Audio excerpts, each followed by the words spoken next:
From Kanye West to boyfriends with weird behavior, we gonna get into it. Let's get it.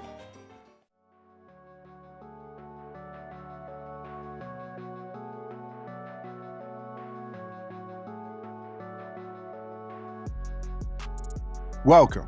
First of all, welcome. This is Unsolicited Perspectives. I'm your host, Bruce Anthony, here to lead the conversation in important events and topics that are shaping today's society.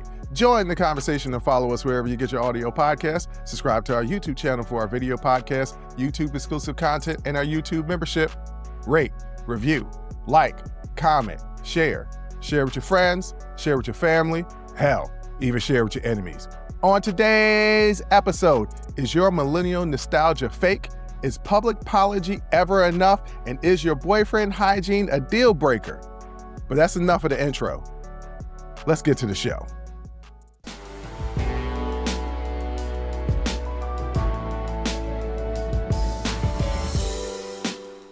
What up, sis? What up, brother? I can't call it. Yo, things is crazy out there in the world. Yes. Both here and abroad. Did you hear about, I always have a hard time enunciating her name. Ilhan Omar, the representative from, damn, I don't even know what state she is. I probably should have done the research. Ilhan Omar, the one Trump is always attacking. She gave a town hall. Ilhan Omar. Yeah, thank the Lord that you on here. Yes. Look, ladies and gentlemen, before we started, I did 14 takes of the intro. I'm having trouble, but we gonna get through it. But yeah, she was doing a town hall and some crazy dude threw some, it turned out to be apple cider vinegar. But I was like, it could have been anything. That could have been, what's the stuff that burn you? It could have been pee. Yes, it could have been pee. But what's the stuff that acid? It could have been acid. Acid. Yeah. You know, it could have been anything. anything. Yeah. And our asshole president still couldn't even come up with just something decent to say, like, oh, this shouldn't happen. He was just like, you know, she ain't the greatest and she hates our country. I'm like, I can't. Nope. God, he's an asshole. That's not accurate. Yeah. Yeah. But that's what's going on in the world. I got a really cool interview that's coming out on Tuesday. Awesome. Talking about what's going on in Iran. So it's just a bunch of stuff, a bunch of crazy stuff going on in the world. Yeah. She is the rep from Minnesota also, by the way, which is probably why she was in the news or doing a town hall because of all the things going on in Minnesota. Yeah, things is crazy in Minnesota. But we're not going to start off the show with such negativity. Okay. All right. We're going to start off with something it's really for my millennials out there. Some of those younger Gen Xers, maybe even some of the older Gen Zers. But possibly. But you sent me a video on Instagram, and this guy was explaining why millennials remember pop culture from a time before they were born, and how this new generation just doesn't have any pop culture references before they were born. If it happened before they were born, it never existed. Have no clue. Right. Yeah. But for us millennials, and to a smaller extent, younger Gen X and older Gen Z, we knew about pop culture stuff before we were born. And I thought it was interesting how he explained it. Do you remember all the details that he gave? So basically, when we were growing up, it was really the true rise of cable television. Because if you remember when we were kids, TV used to go off. It would go off around midnight. Like, that was it. There was no more TV. We were at the tail end of the going off, though. We were literally at the tail end. But I do remember channels going off in my childhood. So it's the rise of cable TV. Now, cable TV is 24 hours. But there's not enough original content to fill those 24 hours. So what do? They grab old shows and old movies from syndication or whatever, and they fill time slots with that. And so that's when you get us growing up and one of my favorite shows being Green Acres. Right? That's where you get us growing up watching the Dick Van Dyke Show. Dragnet. And Dragnet. And basically watching, Nick at Night. Nick at Night. Yes. Nick at Night. Woo! Let me tell you. But not only that, though, old cartoons, because all those Hanna-Barbera cartoons were before. Hell, the Jackson 5 cartoon.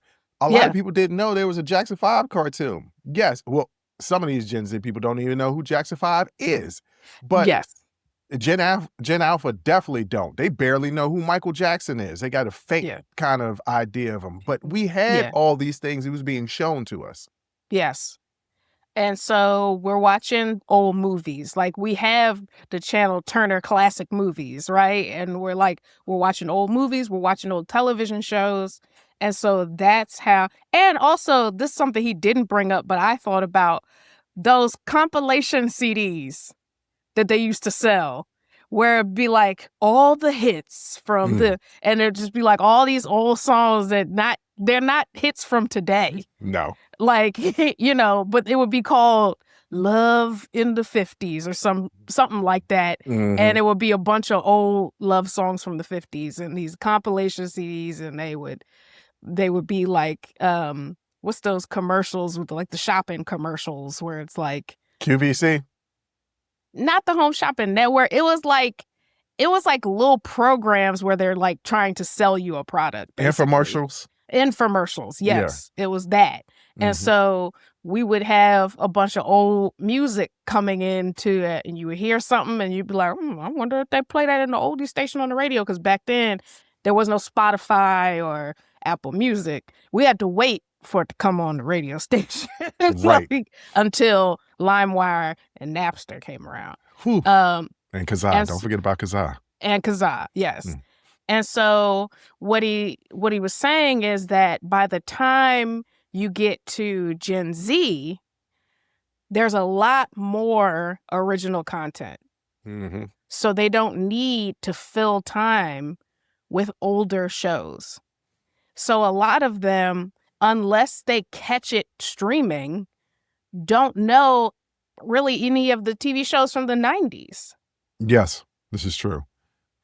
So I just thought that was really interesting, that I never thought about it that way, but it's absolutely true.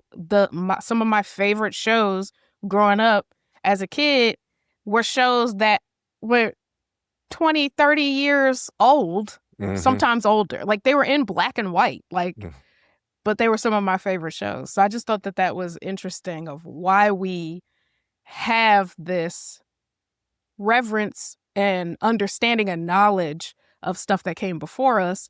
And also, you was in them long car rides and you was listening to Earth, Wind, and Fire the whole way. No, so it wasn't just a car ride. We had to go to a concert. Yes.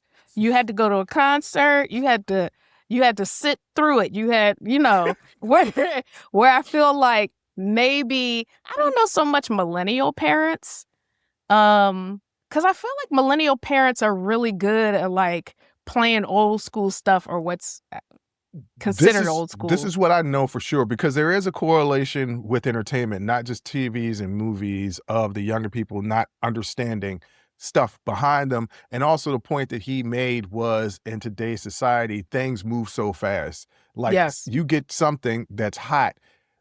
It's hot for a little while and then it's not hot no more. 50 Cent talks about how albums don't have the life that they used to have. It used to be a point where an album, you could tour off an album for like 2 years.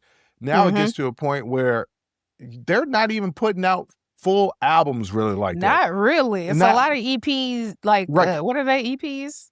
EPs, yeah. And they're short, right? Yes. To catch along, make sure to get the money from the streaming. So things move so fast, a lot of times people can't keep up. So what's new becomes old real fast. So what's old is really old. But one thing that the younger generation, Gen Z, definitely has a hold on is 90s music. Yes. And I think that's from their millennial parents. Probably. Yes. Probably, yeah. Because But no, I what thought that did was we really hear when it was Saturday, Sunday morning, and our parents are up cleaning up? We're listening to their music. So nope, now that nope. we're the We were listening to parents, our music. Hold on. Our parents were playing our music. okay, the Don't Be Cruel album, yes, Okay, yes. that And Back on the true. Block. That didn't feel like youthful. Quincy Jones don't come across to me as youthful music. That's true. Yeah, I don't think so. But I just think that was really interesting, and honestly, like, parents, we gotta do a better job of schooling these kids on the past, because you don't want to end up in a situation where your kid comes to you and is like, what if we just had like one cell phone for the house that just stays in the house that everybody uses? You know, stuff like that. You'd be like, you made a house phone, and the fact that you don't know about that But why speaks would they volumes know? about me. But it What? speaks volumes about me, because I But didn't tell you about my experience uh, and the dream that you had as a teenager to have your own phone line. whew. Yeah. We never had, none of us ever had our own phone line. Never had my own phone line. Never. We was all sharing, fighting for minutes on that phone, fighting to get it.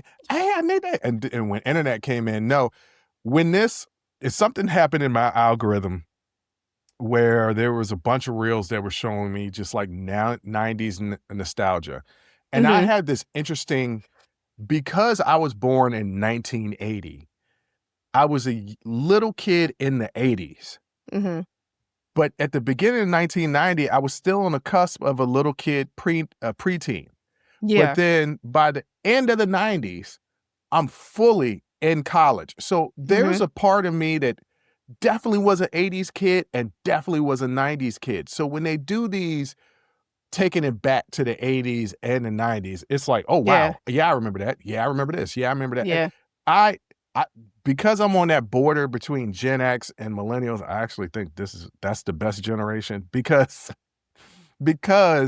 we got to experience UHF channels. That was channels, I can't even explain it, but that and cable, and then pay-per-view. That was like all coming of age, and we was outside, right? And so the we was, internet. huh? The internet. We But started getting internet in the home. Yo, I'm the first generation that was getting video games in the home. I'm also of that generation where the arcade also was popping and then died. So it's just, I feel like my generation, I know people are going to take shots, but my generation, our generation is the dopest, because there will not be another generation like us. We were both analog and digital. Right. That will never happen again. Maybe something else will come along that's the next evolution of technology. But the generation before us and the generation after us didn't get to experience the 80s and 90s like we did. Yes. And that look, I'm so happy that I came up in my time. Don't get me wrong. The advancements in technology is really dope, but also extremely overwhelming. Look, I have a really difficult time sitting down and finding something to watch while I'm having my brunch on Sundays. It is the worst. So sometimes simplicity is better. Lack of choice is actually better than so many choices. I also think, because of technology, it's the reason why people aren't getting married. You got too many choices. Our pool of people to choose from is so vast nowadays. Is it? Yeah, well, the amount of people. I'm not talking about the quality. I'm talking about the so amount. You're talking about volume. Volume, yes. The volume of people is, if you ain't had but 10 people to choose from, you got to choose between those 10, you're like, all right, that one will work. But when you got thousands, right? Thousands, it becomes very difficult to hone in and be like, that's it. That's the one. And that's the same thing with music, technology, I mean, with music, movies, TV shows, yes, it is great that we have all this choice, but man, does it suck that we have all this choice. Mm-hmm. It's like going to a Cheesecake Factory. That menu's too long. First of all, why are you going in the Cheesecake Factory? I have not been to Cheesecake Factory in, I promise you, at least 20 years. I did go to Cheesecake Factory because I was dating a woman that had a little bit of hood in her and was like, we should go to Cheesecake Factory. And I was like, come on now. That ain't no, all right. Huh? It satisfies everybody because the menu is so ginormous. But it is, but it's like all right. Now, no knock on Cheesecake Factory if they want to sponsor us. I would gladly go because some of their brand is delicious. Yeah. All right, ladies and gentlemen, we gave y'all a little bit of laughter and nostalgia. Mm-hmm. Now we're going to get into something heavy. It's what my sister wanted to talk about. Well, she sent it to me. She said, I have thoughts. And I said, well, it's going to be the second segment. And that is the Kanye apology. And we're going to get into that next.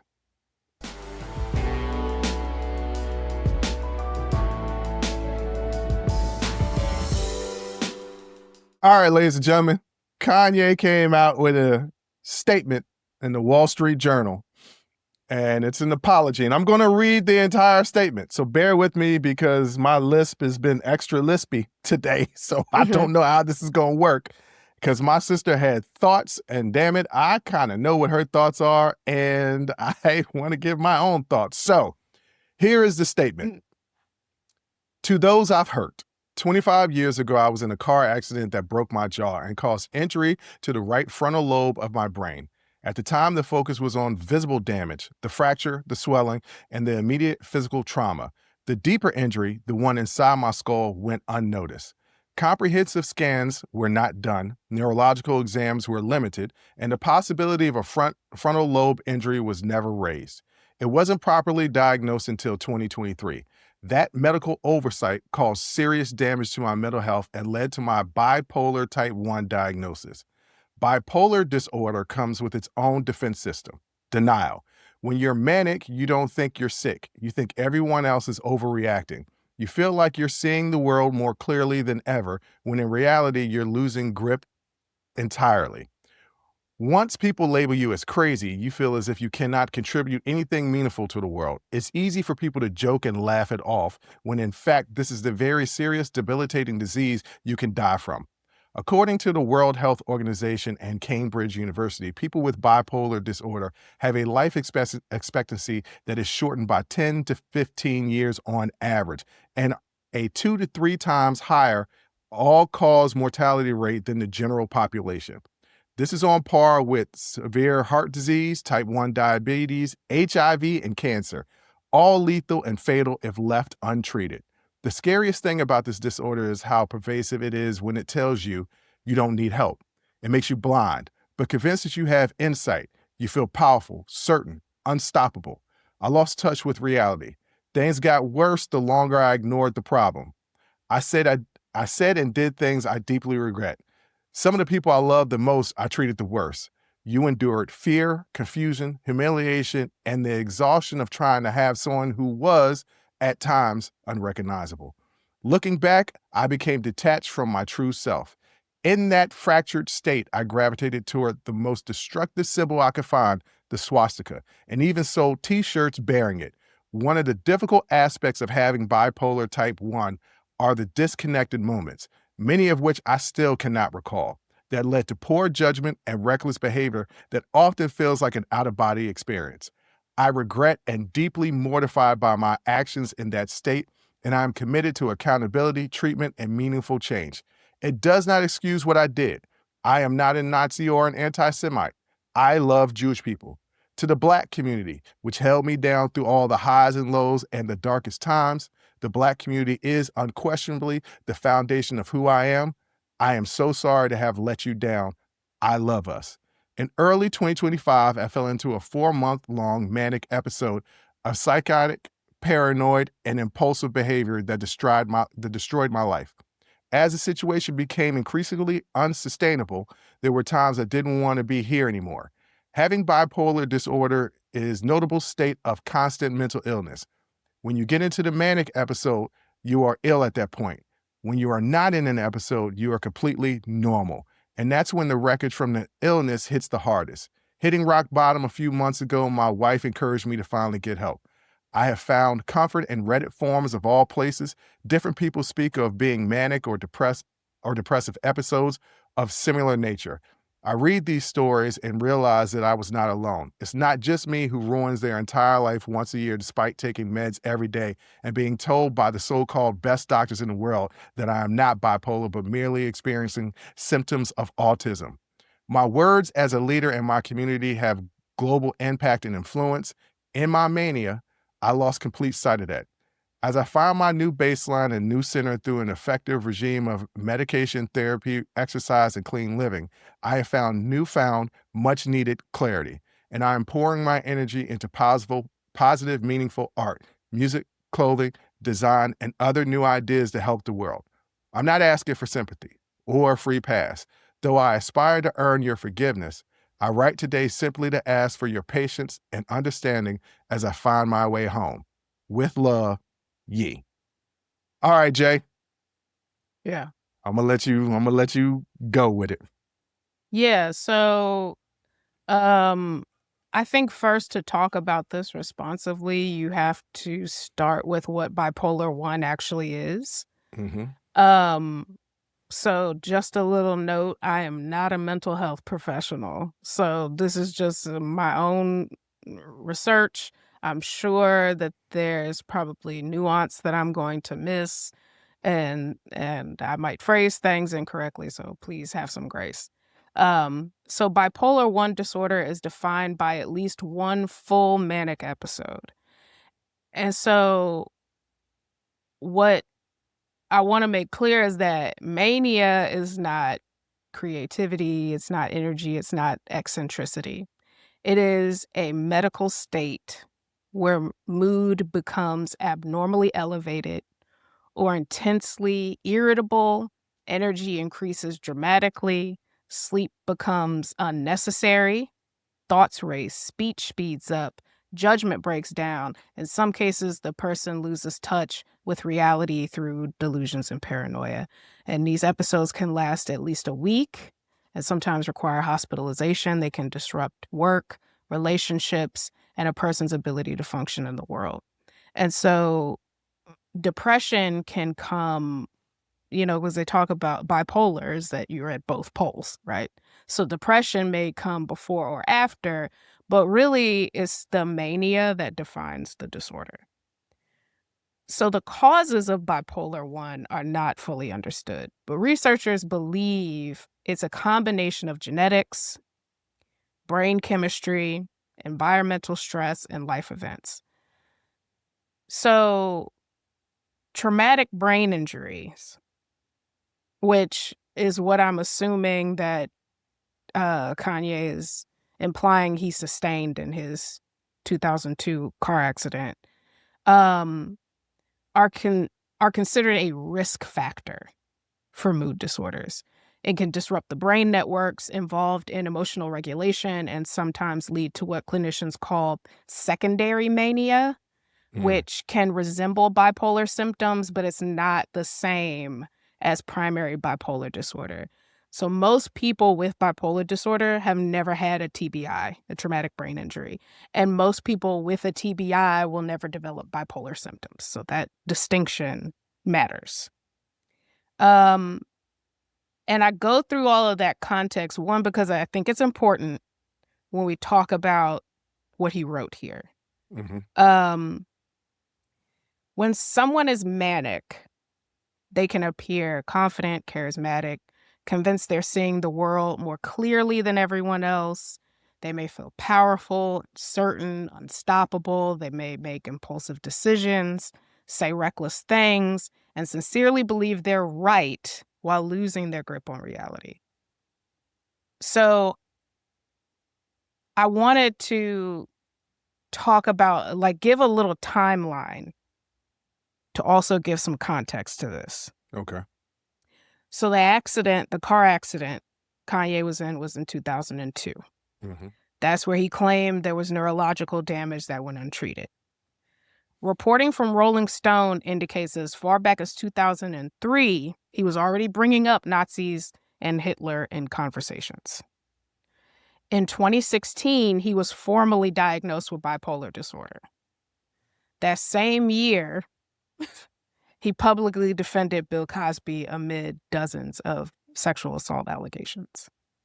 In 2018, he said he stopped taking his bipolar medication because he believed it negatively affected his creativity.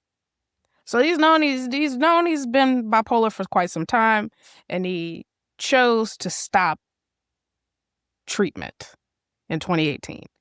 By 2022, his behavior escalated dramatically. He wore a, quote, White Lives Matter shirt at Paris Fashion Week and claimed Black Lives Matter was a scam. He suggested his bipolar diagnosis was a misdiagnosis from a Jewish doctor and that he was actually autistic instead. In December of that year, during an interview on InfoWars, he openly praised Hitler, denied the Holocaust, and declared himself a Nazi. So these are not offhand comments. What I'm trying to illustrate is that these are not all of the things that he has said and done up until this point. This is just some of the things, right? They are explicit, repeated, sustained. So that's what I want to make clear. In 2023, he says the neurological damage from his accident was finally diagnosed.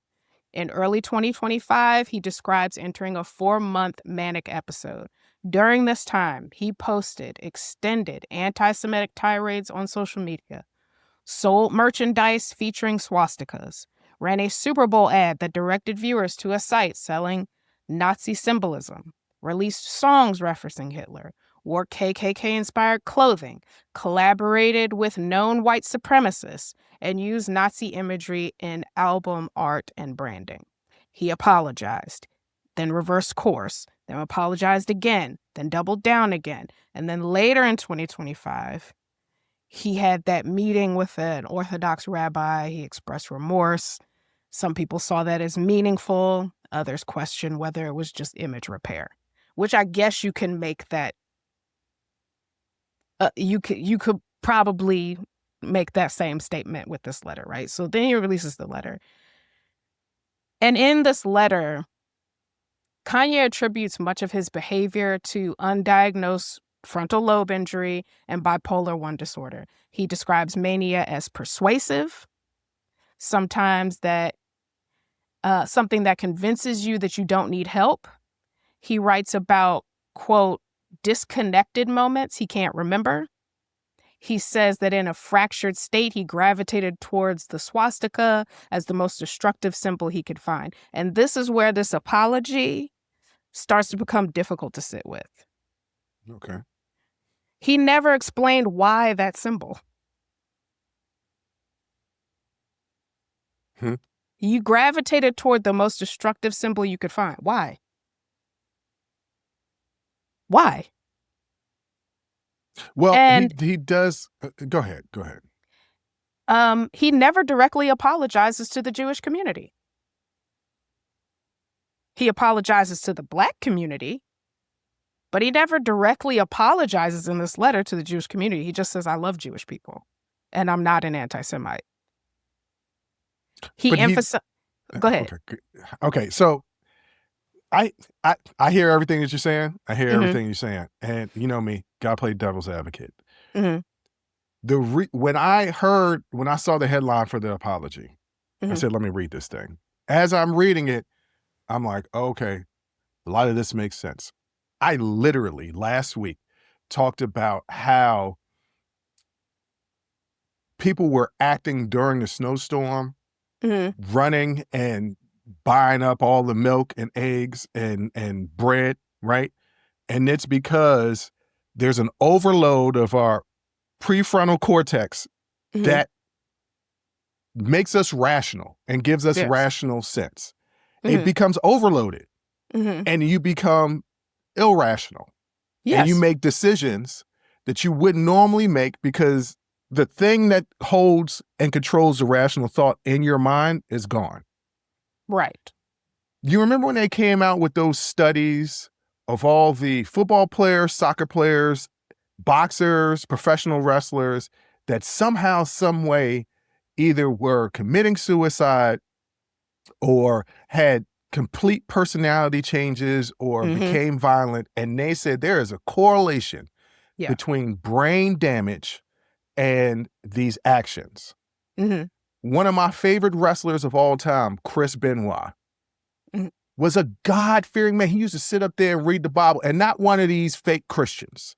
The stories, I didn't know him personally, but the stories go. They were holding Bible classes and not that fake, I hate everybody, love everybody. Nobody had a bad word to ever say about him. He killed his wife, child, and himself. It came out of the blue. Nobody saw it coming. They did a scan of his brain and said that he had the brain of an 80-year-old person suffering from severe dementia.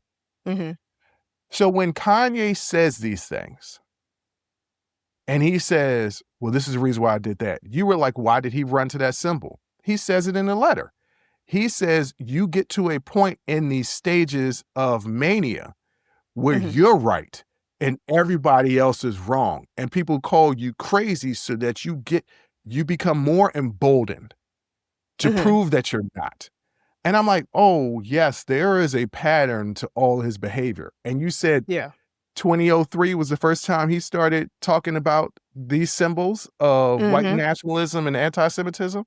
According to Rolling Stone reporting. According to Rolling Stone. Once again, when was the car accident? 2002. So the idea that he had brain damage, let me give you another example. This is personal, okay? Not me personal, but somebody I know. Got into 2 car accidents. They didn't have their seatbelt on. Rocked their brain.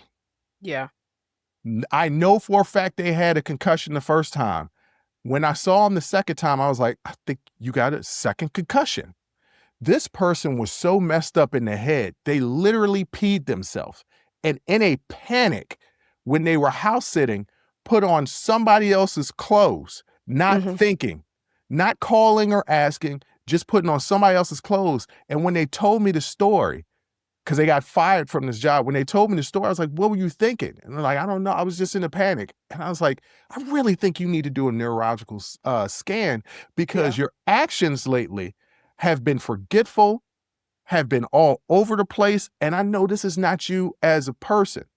So the idea that Kanye does have brain damage that has affected his behavior, I believe that can be the case. I'm open to that being the case, right? Sure, yeah. I'm not discounting the fact that what you're talking about is chronic traumatic encephalopathy, so CTE. Right, I wasn't going to try to say that. It's linked to repeated head trauma. It can involve, mood swings, impulsivity, aggression, emotional instability. It can only be the diagnosis can only be confirmed after death, unfortunately. And so, there could be some overlap, right, in the symptomology that could definitely complicate his case. Here is my issue. This is what I'm trying to get to. So he never explains the why. And let's just say he's just in a manic episode and he just gravitates toward that symbol. It's not the first time when he talks about putting it in his album art on clothing, right? It's not the first time that he referenced Hitler, Nazis, or made anti-Semitic comments. So this is, like I said, this is repeated and sustained behavior. He doesn't directly apologize again to the Jewish community. He emphasizes that he cannot recall many of his actions, which creates distance between himself and the harm. He, like I said, he does apologize to the Black community, and he says that he's not asking for a free pass, but the structure of the letter does something subtle. It frames nearly all of his behavior through the lens of illness. I was manic. I didn't know. I don't remember. My brain injury, my bipolar disorder. That is an explanation. That's not accountability. So bipolar I disorder is real. Mania can be devastating. Brain injuries can affect behavior. Mental illness can push people to do things that they would never do when they were, quote, well, right? But I also believe that harm done while mentally ill is still harm. Mm-hmm. Yeah.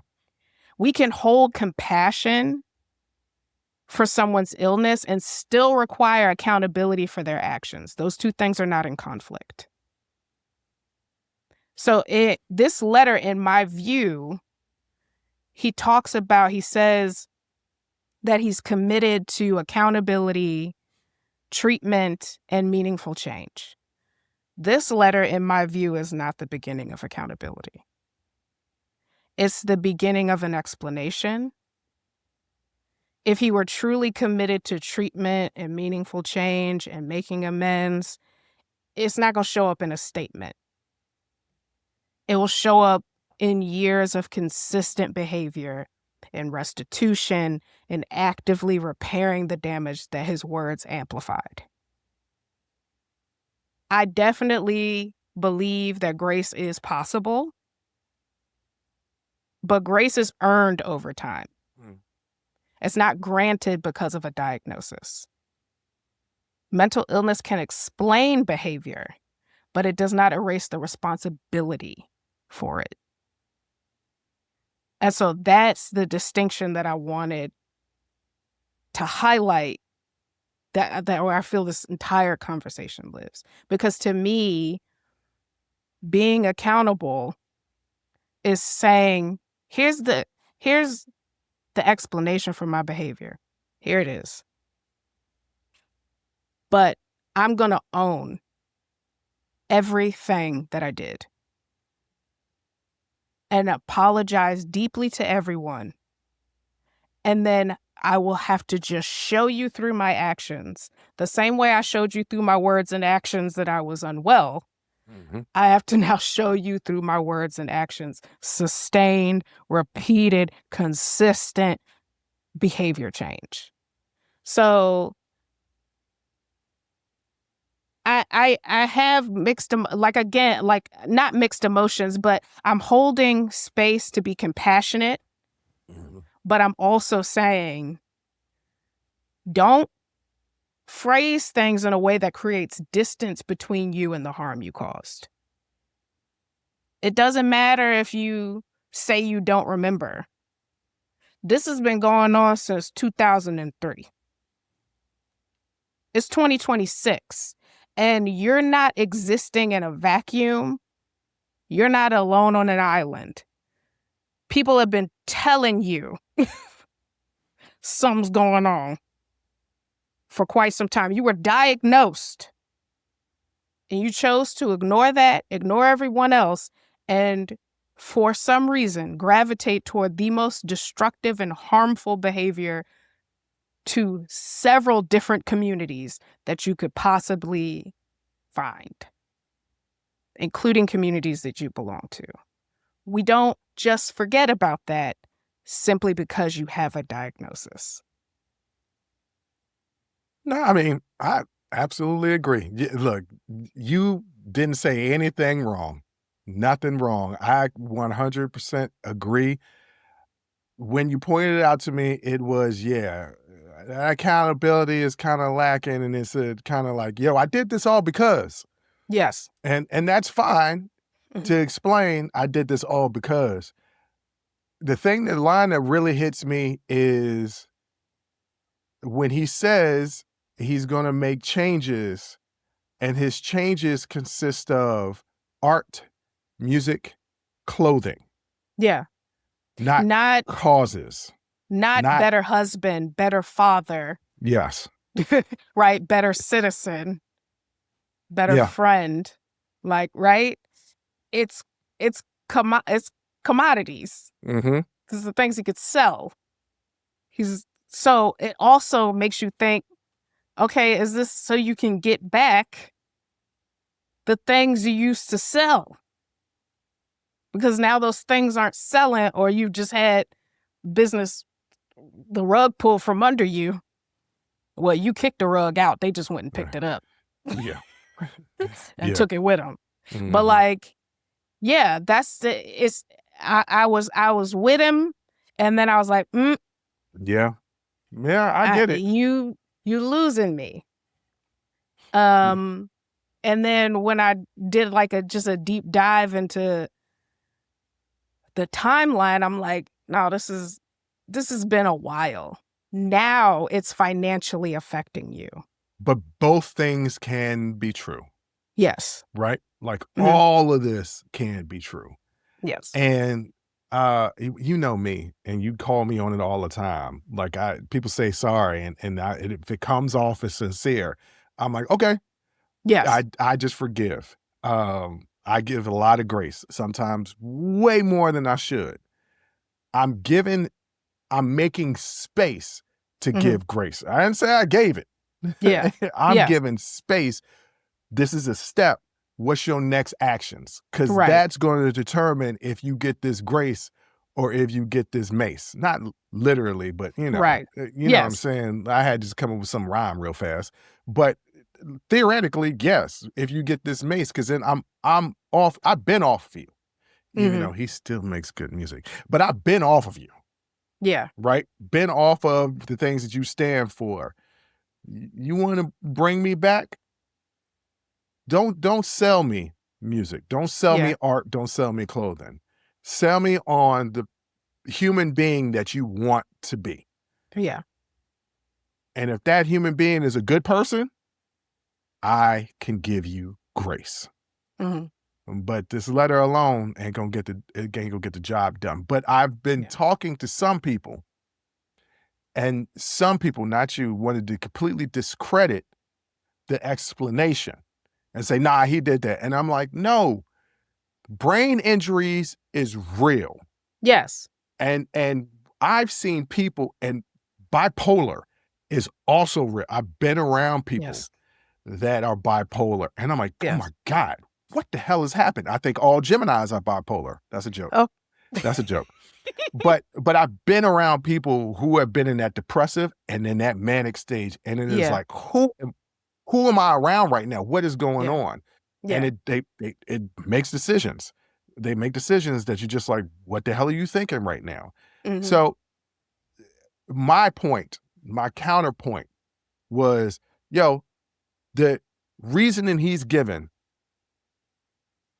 is valid. That does exist. Yes.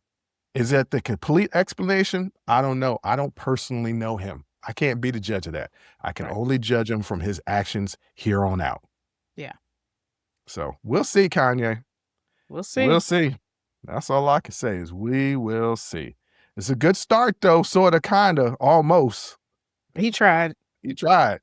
He wrote him himself too. I don't think he had his publicist. Get off Reddit and go right on into that therapist's office, because confirming your own beliefs that all of your behavior is strictly due to your traumatic brain injury and bipolar diagnosis. Like, you're just going to continue to confirm your own bias. Reddit forums. Go get treatment. Okay. Yes. But Reddit forums are a internet space that's not unlike Alcoholics Anonymous meetings or drug anonymous meetings. Like, it's a community of people. Those are moderated by a professional. Reddit forums are moderated as well. Sometimes by a professional. By mental health or professional or social worker. Yeah. I'm telling you, Reddit. Have you been on Reddit? I know I go on Reddit all the time. I know you've been on Reddit. I go on Reddit all the time. Yeah, Reddit is a world that's both informative and toxic and helpful and not helpful. It is a mirror of the world. Yeah. Anyway, I don't know, Kanye. We'll see. Jay, you got any final words, or you done said it all? I said it all. Yeah, I did everything too. I was going to say.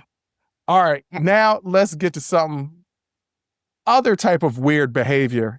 And this Reddit post about A boyfriend and a girlfriend going through some tough times. We're going to get into that next.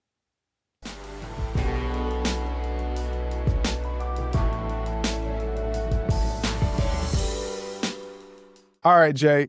Speaking of Reddit, like I said in the last segment, I went on Reddit and I found this interesting story. Typically, these are YouTube exclusives, but this was so good I had to put it on the main podcast because it's talking about something that the administration is also doing that I had no idea about. And this is funny and alarming at the same time. Okay. So the title of this Reddit post is, "Am I overreacting for telling my boyfriend I will leave if he keeps watching MAHA content and living like this?" First of all, do you know what MAHA content is? I've never heard that. I'd never heard of it either. It is Make America Healthy Again. Oh, boy. Okay. So just from the title, what do you think? Is she overreacting for thinking about leaving? If it's got anything to do with our current president, no, you're not. Oh, okay. Let me read what she wrote. "We've been together a little over a year, and until recently, things were normal. Then he started watching these MAHA, Make America Healthy Again, podcasts and TikToks, and it slowly turned into his whole personality. At first, it was just questioning Big Pharma, which, whatever, I agree with it partially because questioning things is good for society, and we have a right to do it. But then it escalated fast. Now he's convinced urine therapy is real. He won't shut up about raw milk, and he keeps trying to get me to drink it. He stopped wearing his glasses because some guy online said he could fix your eyesight by staring at the sun. He only eats steak for breakfast because carbs are poison, and he won't listen to doctors, won't listen to me, and anytime I bring up safety, he says I'm brainwashed. He stopped using deodorant because it's toxic. He barely uses soap because he thinks it disrupts his body's natural balance and will bring down his testosterone levels. The bathroom smells disgusting, and I can't use it within an hour of him taking a dump in the morning. His body odor is so bad, I don't want to sit next to him anymore. I'm not attracted to him at all at this point. I tried ignoring it, hoping that he would get out of this phase. Then I tried asking him to view scientific literature and not these weird guys on TikTok. Nothing worked. Every conversation turned into him lecturing me about how society is collapsing and how he's ahead of the curve and won't be a slave to Big Pharma. Last night, I finally snapped. I told him this isn't just a difference in opinions anymore. And as much as I don't want to get into politics, this is beyond politics now. It's impacting my attraction to him. This affects my health, my comfort, and my attraction to him. I said, if he keeps following this stuff and refusing basic hygiene and common sense, I'm leaving. I'm not going to live like this or pretend this is normal. He got angry and said I'm controlling, shallow, and unsupportive. He said I should follow the same channels as him so I could see the light. I told him my journey does not include living with someone who smells bad, won't take care of himself, and thinks staring at the sun is medical advice. This man has a finance degree. How can you think staring at the sun is a normal thing to do? Now I feel guilty, but also relieved for finally saying it out loud. Am I overreacting for drawing a hard line and being ready to walk away over this? Hell no. What? I had to look up urine therapy. That's not real, y'all. I can just tell you right now. Don't be drinking your own pee. There's no health benefit for that. Wait a minute, that's what urine therapy is? Yes. He said he was drinking raw milk, but he's convinced urine therapy is real. Urine therapy is drinking your own urine for health benefits. There is nothing. There's not. No. God, hey. Cults are a dangerous thing. Look, I think the president is getting a bad rap on this one because he ain't said nothing about none of this type of stuff. So this Make America Healthy Again, I don't think it's connected to him. Is it tied to? Okay, it doesn't seem like it. I've heard he smells, like but flat earther stuff, which don't even get me started about just if you think about the earth being flat logically, who cares? The earth is flat, the earth is round. Who cares? We still got to pay rent. And also, you're saying to me that all of the world's like space exploration departments, teams, government agencies, all of this stuff, that they're all colluding on this one thing to deceive us into thinking the earth is round. For what possible reason? This is cult thinking, cult logic. This is the people that fall down these rabbit holes. And again, when you keep listening to things that confirm your own biases, you're just in an echo chamber at this point. So when you start to go down these rabbit holes and you're watching nothing but these kinds of TikToks, it's going to start making sense to you because let me tell you something. These people speak with a lot of authority, but they saying the dumbest things that you could possibly. Carbs are not poison. You need them. Should we question Big Pharma? Absolutely. Mm-hmm. Absolutely. You should question any monopoly on things and anything like that. Yes. And some deodorants are toxic. I can't use Swagger Fiji. I developed a rash underneath my armpit. I'm like, what the hell is going? I went back to my regular deodorant and it was fine. I believe it's like aluminum in certain antiperspirants, and some people are allergic to that. Okay. This whole thing about water and soap messing with your natural biome, y'all, the same water you cook with, so you can eat it, but you can't wash your body with it, makes sense. Makes sense. You stink. That's not normal. You stink. You're disgusting. I don't want to be with you anymore because you're disgusting. And nobody's going to want to be with you because you're gross. And if this is how you want to live, fine, but you're going to do it by yourself because it's gross. She said she can't even go into the bathroom an hour after he takes his morning constitutional because it is so bad. Look, let me tell you something. She must really, really love this person because I ain't never been around somebody that's funky a lot or even a little bit. Like to that degree. You could be like, I dated women and they come in from working out, smell a little right. Or one started using natural deodorant. I was like, don't do that. It's not working. It's not working. No, you got to go back. Okay. Natural deodorant don't work for you. You tried. You tried it. Don't do this again. Okay. Yeah. Look, let me tell you. I'm very particular anyway. You know, I got a thing about smells. So it's the reason why I got so many different types of lotions and colognes. Sometimes you're going to stink though. Like, right? Like sometimes you working out and sweating and stuff, you're going to stink after that. That's normal. But you take a shower and you wash your ass with soap. And let me make it even more clear for people out there. I don't give a damn if deodorant and body wash and soap and all that stuff is toxic, stripping away my pH balance and slowly killing me. I'd rather die not smelling all to be damned than live a long time smelling like ass. I'm sorry. That's not the life I'm going to live. I will poison myself to make sure that I don't stink. That's going to the extreme, but I don't feel like this is poison. No. Just ask Typhoid Mary's victims. If you love bringing Typhoid Mary up. Because you bring her up like once a month. It's a prime example. You ask them if soap and water was important.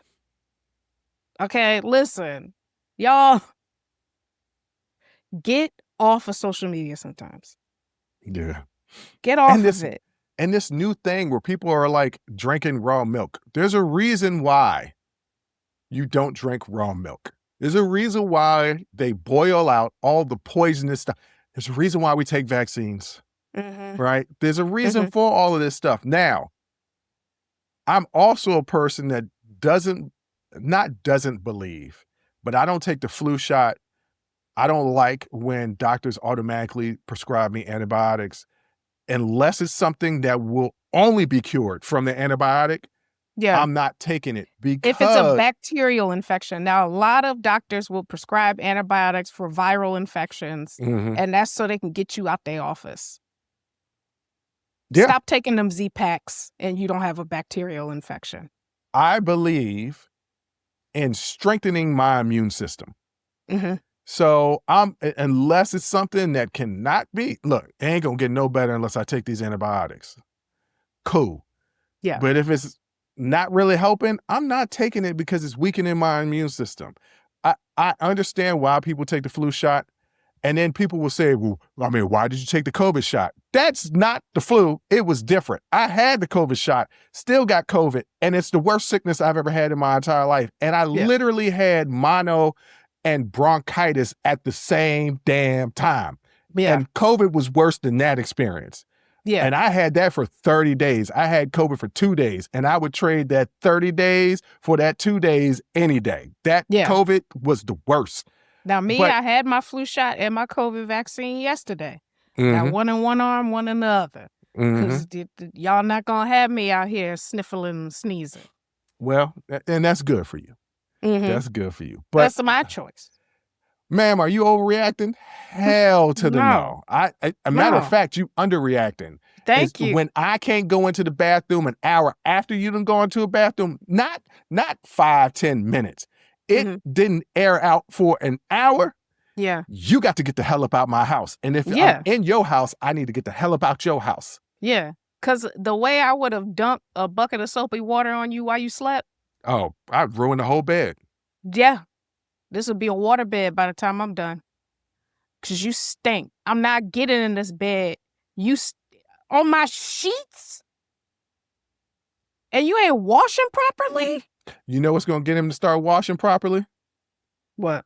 Fact that no woman going to want to be with him. He'll probably turn into one of those manosphere guys that say women don't like him for whatever reason. And the reason is because your ass is funky. But here's the thing. That's the reason.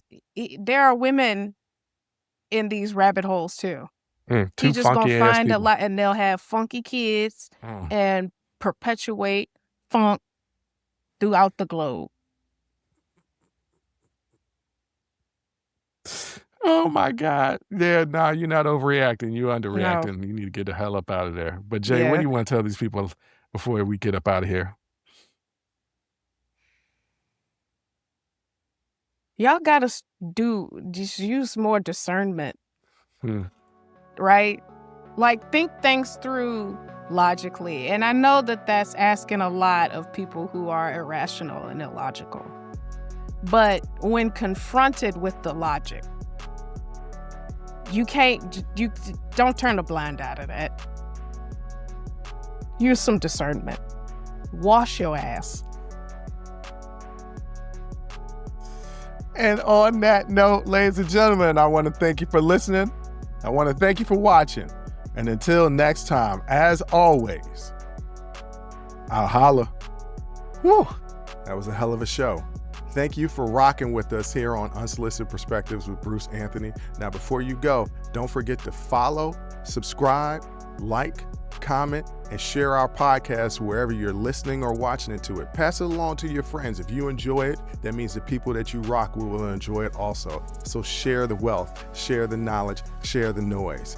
And for all those people that say, well, I don't have a YouTube. If you have a Gmail account, you have a YouTube. Subscribe to our YouTube channel where you can actually watch our video podcast and YouTube exclusive content. But the real party is on our Patreon page, After Hours Uncensored and Talking Straight-ish. After Hours Uncensored is another show with my sister. And once again, the key word there is uncensored. Those are exclusively on our Patreon page. Jump onto our website at unsolicitedperspective.com for all things us. That's where you can get all of our audio, video, our blogs, and even buy our merch. And if you really feel generous and want to help us out, you can donate on our donations page. Donations go strictly to improving our software and hardware so we can keep giving you guys good content that you can clearly listen to and that you can clearly see. So any donation would be appreciative. Most importantly, I want to say thank you for listening and watching and supporting us. And I'll catch you next time. Audi 5000. Peace.